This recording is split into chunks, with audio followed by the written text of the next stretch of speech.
አገራዊ ምክክሩ ኢትዮጵያን እንዴት እንደሚያጠፋት፣ ህዝቦቿን እንዴት እንደሚከፋፍል፣ ዘላቂ የጥላቻ ግንብ እንደሚያኖር፣ ትግላችንን እንዴት እንደሚፈትነው፣ የአጥፊው ውሃቢያን ቡድን ይዞት የመጣው የምክክር አጀንዳ ፋኖ ምክክሩ እንዴት ማኮላሸት ይችላልና በምክክር ስበብ የምትፈርሰዋን ሀገር ለማዳን መውጫ መንገዶችን እናመላክታችኋለን።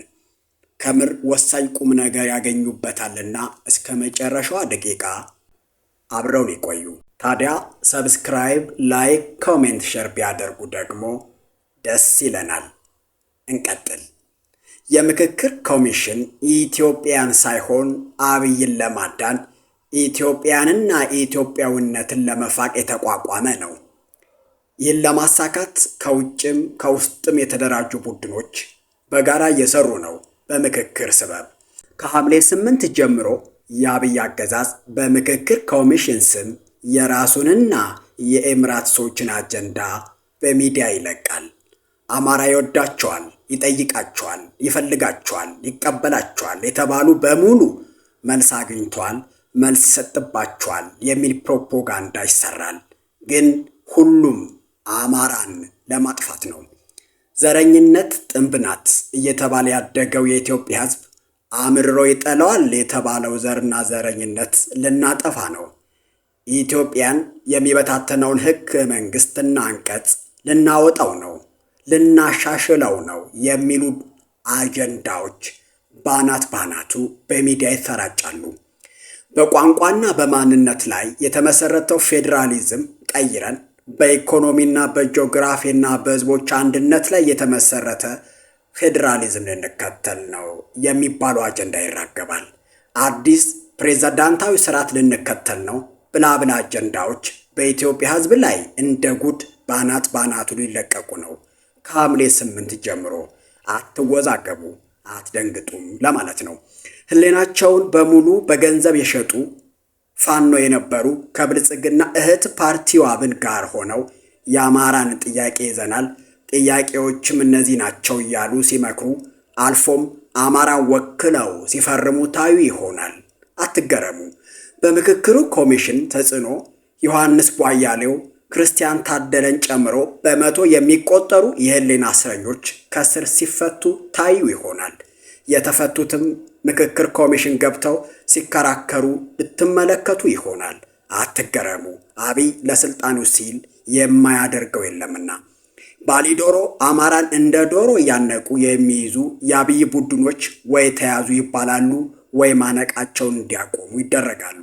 በዚህም አትገረሙ፣ አትደሰቱ። ኦሮሚያ ለ6 ቀጠናዎች ተሸንሽና የሰሜን ምዕራቡን ወይም ወለጋ ወይም ቢዛሞን ከኦላ አፈንግጠው ወጡ በተባሉ ሰዎች እንዲመራ ይደረግ ይሆናል። ኦላን ለመከፋፈል አዲስ አበባን ሸዋ በሚል ስያሜ ከኦሮሞ የወጣች ራሷን የቻለች ክልል ለማድረግ ይጣር ይሆናል። መሪዎቹ ግን ራሳቸው ቢሆኑ ግን አትገረሙ። ጎጃምን ክልል አድርገው እነሱ አገውና ኩሽ ከሚሉት ሰው በስልጣን ሲያስቀምጡ ታዩ ይሆናል። ጎንደርን ክልል አድርገው እነደመቀ ዘውዱን የጎንደር ክልል ርዕሰ መስተዳድር ሆነው ሊሾሙ ወይም ሲሾሙ ታዩ ይሆናል። ወሎን የዋቢያንን ልብ ለማማለል ክልል አድርገው አንዱን ውሃቢስት ኡስታዝ ፕሬዝዳንት ሊያደርጉ ይችላሉ እና ተዘጋጁ። ግን አትገረሙ። የአብይ መጅሊስ ክፍፍል ለመፍጠር ይዘውት የሚመጣ የምክክር አጀንዳ በብልጽግና በኤምራቶች ወይም ጸረ ኢትዮጵያን ሀገራት ተሰጥቶታል። ከዓመታት በፊት ታላቁና ባለራዕዩ ብፁዕ አቡነ ጎርጎርዮስ ካልዕን በቅርብ የሚያውቃቸው አንድ ወዳጄ የብፁዕነታቸውን ጥልቅ ትዝብት አጋርቶኝ ነበር። ብፁዕነታቸው በወቅቱ ከ40 ዓመት በፊት ማለት ነው የኢትዮጵያና የኢትዮጵያዊነት የወደፊት ታላቅ ስጋት ውሃቢያን ወይም አክራሪ እስልምና ናቸው ይል ነበር እና የውሃቢያን ቡድን በዚህ ምክክር እንዲህ ሲል ትሰሙ ይሆናል። አትገረሙ።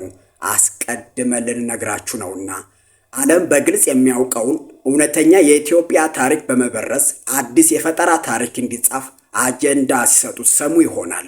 ውሃቢያን እስልምናን የማይወክለው አንድም መስጊድ ይሁን የእስልምና ስራ የመስራት ታሪክ የሌለው ይልቁኑ በኢትዮጵያ ታሪክ በውድመትና በአጥፊነታቸው የሚታወቁ እንደ አህመድ ግራኝ ያሉ አረመኔዎችና አጥፊዎች በዘመኑ የነበሩና ድርጊቱን እግር በእግር እየተከታተሉ ይጽፉ ከነበሩ የአረብ መጻሕፍት ሰነዶች ጭምር ማረጋገጥ ይቻላልና ኢትዮጵያንና የቤተ ክርስቲያኗን ማህበረሰብ መንፈሳዊና ታሪካዊ ቅርሶችን በ15 ዓመታት አሰቃቂ ጦርነት ያደቀቀውን አህመድ ግራኝን እንደ ቅዱስ ጀግና አድርጎ የመሳል ስልት በምክክሩ አጀንዳ ሆኖ ይቀርብ ይሆናል። አትገረሙ እና በዚህ አጀንዳ አትሰዳደቡ፣ በማስረጃ ሞግቱ እንጂ አብይ የሚፈልገው መሰዳደቡንና መለያየቱን ነውና። ላሊበላ የሚል የከተማ ስያሜ ይነሳ፣ ቅዱስ ጳውሎስ የሚባል የሆስፒታል ስም ይቀየር፣ ልደታ ክፍለ ከተማዋ ስሟ ይቀየር፣ መስቀል አደባባይ የሚባለው ስሙ ይለወጥ፣ ኡራኤል፣ ቦሌ ሚካኤል፣ ተክለ ሃይማኖት ተብለው የሚጠሩ ስሞች ይቀየሩ የሚሉ የዋሃቢያን አጀንዳዎች በምክክር በኩል ይመጡ ይሆናል። አትገረሙ። የውጭ ሀገር እንግዶች ወደ ኢትዮጵያ ሲመጡ ኒቃቢስት በለበሱ ሰዎች መቀበል አለብን የሚሉ አጀንዳዎች በምክክር ኮሚሽኑ ውይይት ሰሙ ይሆናል። ኒቃቢስት የአረብ ባህል ልብስ ቢሆንም አትገረሙ። ተደራጅታችሁ መልሱ እንጂ። አጼዎች የኢትዮጵያ ሙስሊሞችን ጨፍጭፈዋል፣ ኦርቶዶክስም ብዙ ጫና አድርጋብናለች፣ ይህ እውቅና ይሰጠን የሚሉ የሐሰት ትርክት ዋሃቢያኖች በምክክሩ ወቅት ሲያሰሙ ትሰሙ ይሆናል። አትገረሙ። ብቻ ምን አለፋችሁ ህዝብንና የፖለቲካ ኃይሉን የሚከፋፍሉበት የሸፈተውን ህዝብ ልብ ለማግኘት የማያደርጉት የለምና ለሁሉም በማር ለተለወሱ አጀንዳዎች እንዘጋጅ። ይህ ሁሉ የሚሆነው ሙስሊሙ ማህበረሰብ ወደ አብይ ለማስጠጋት የኢትዮጵያ ህዝብ ተባብሮ አብይ እንዳይታገል ለማድረግ ታስቦ ነውና ጥበበኛና የተረጋጋን እንሁን። ይህ የምክክር ኮሚሽን በሚገባ ካልተረዳ ነውና አጀንዳውንና ዓላማውን ካላወቅንበት በኢትዮጵያ ህዝቦች መካከል በተለይ በሃይማኖቶች መካከል የጥላቻ ግንብ ለማስቀመጥ ወይም ሌላ ኖሌ ለመፍጠር ነውና ጥበበኛ እንሁን። በተለይ በሃይማኖት በኩል የሚመጣውን ለማብረድ እንረባረብ። ይህ ሁሉ የሚሆነው ለኢትዮጵያ ታስበው ሳይሆን አብይ አህመድን አዲስ በሚያሰራው ቤተ መንግስት እስከ ለተሞቱ ማቆየትና እንዲሁም የአብይ ቡድን ፈላጭ ቆራጭ አገዛዝ በስልጣን ለማስቀጠል አብይ እንደ ግለሰብ ለማዳን የኢትዮጵያ እውነተኛ ገጽታን ለማጥፋት ታስቦ ነው። ሌላው ዓላማ ደግሞ አብይ አህመድ ኢትዮጵያን በራሱ አምሳል ለመቅረጽ የጀመረው ነው ምክክር ኮሚሽን። የምክክሩ አጀንዳዎች ሙሉ በሙሉ የአብይ አህመድ አጀንዳና ፍላጎቶች ናቸው። በዚህ ልክ እንረዳው። ሕገ መንግስት በማሻሻል ሰበብ የኦሮሞማን ቡድን ስልጣን ማራዘም፣ ሀገሪቱን ሙሉ በሙሉ በአንድ ብሔር ሰዎች የበላይነትና የስልጣን ባለቤትነት ለማድረግ በስውር የሚሰራውን ሴራ ማጋለጥ ይገባል፣ መረዳትም ይገባል። የምክክሩ ኮሚሽን ዋናው ዓላማ ይሄ ነው። ኦሮሞማው አራዳ ለመሆን እየሞከረ ነው።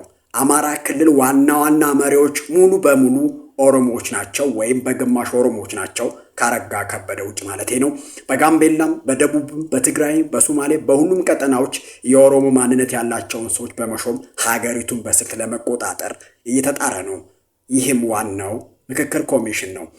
ብሔርና ክልልን አጠፋለሁ በሚል አዘናግተው በአንድ ብሔር አመራርነት የምትመራ ኢትዮጵያ ብቻ ሳትሆን አብይን የምትመስል ሀገር ለመስራት እየተጣረ ነው እና ከፋኖ ከሚዲያ ባለሙያዎች ከግለሰብ ጭምር ልናደርጋቸው የሚገቡ 7 የመፍትሄ መንገዶች ልንገራችሁ።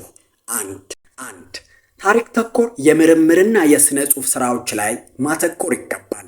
በምክክር ስበብ የሚለፈፉ የሐሰት ትርክቶች በጥናት በተደገፈ መልኩ በሀገር ውስጥና በዓለም አቀፍ የታሪክ ሰነዶች ውድቅ የሚያደርጉ መጻሕፍትን፣ ጥናታዊ ጽሑፎችን እና በራሪ ወረቀቶችን በብዛት አሳትሞ ማሰራጨት ያስፈልጋል።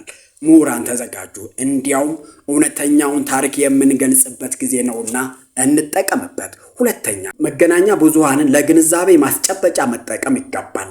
ወጣቱ ትውልድ ስሜታዊ በሆነ መንገድ ሳይሆን የታሪክ እውነታዎችንና ማስረጃዎችን በመያዝ በማህበራዊ ሚዲያ ማለትም በቲክቶክ፣ ዩቲዩብ፣ ፌስቡክ ወዘተ ላይ ንቃተ ህሊናን የማሳደግ ግንዛቤ የመፍጠር ስራ መስራት አለብን።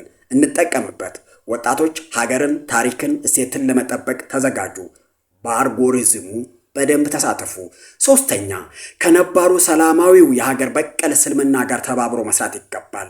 የዋሃቢያን አስተምሮ ከጥንቱ ከኢትዮጵያዊውና ሰላማዊ የሱፊ እስልምና ጋርም ጭምር የሚጋጭ መሆኑን መረዳት ያስፈልጋል። በመሆኑም የጋራ ሀገራችንን ሰላምና አብሮ መኖር ከሚፈልጉ ነባር ሙስሊሞች ጋር የሐሳብ ልውውጥ በማድረግና በመቀናጀት የውሃቢያንን አክራሪነትና ሀገር ማፍረስ አጀንዳ በጋራ ማውገዝና መከላከል ላይ ማተኮር አለብን። አራተኛ፣ በእውነተኛ የታሪክ እውቀት ላይ ተመስርቶ ትውልድን ማነጽ ያስፈልጋል። ተወደደም ተጠላም አሁን የሀገራችን ትልቁ ፈተና ከታሪክ ማዛባት ጋር የተያያዘ ነው። በመሆኑም ወጣቶች ትክክለኛ ታሪካቸውን አውቀው ይታነጹ ዘንድ የታሪክ ትምህርት በሚገባ በምንችለው ፕላትፎርም ማስተማር አለብን። በተለይ የታሪክ ምሁራን ተሳተፉ። አምስተኛ፣ ሚዲያዎች፣ የትግሉ ደጋፊዎች፣ የፋኖ አመራሮች የምንጽፈውን የምንናገረውን ሁሉ ከወዲሁ አስበን እንቀመጥ። አጀንዳውን ለመቃወም ስንል ብቻ ለአብይ አገዛዝ ስልታዊ ድጋፍ እንዳናደርግ እንጠንቀቅ። ስድስተኛ፣ ፋኖና የፋኖ መሪዎች በዚህ 3 እና 2 ወር ከሚዲያ መራቅ የለባቸውም። ከውጊያም መቦዘን የለባቸውም። ሰባተኛ፣ ፖለቲከኛው ፋኖ ለአብይ አገዛዝ የፖለቲካ አጀንዳ ሲሰጥ፣ ተዋጊው ደግሞ የድል ዜና በማሰራጨት ድል በማድረግ የአብይን ፕሮፓጋንዳ መብለጥ ማጥፋት ይቻላል። እንረባረብ። አዲስ ትውልድ ሚዲያዎች ነን። ከወደዳችሁት ላይክ፣ ኮሜንት፣ ሸር በማድረግ እና ሰብስክራይብ በማድረግ ብትወጡ እናመሰግናችኋለን።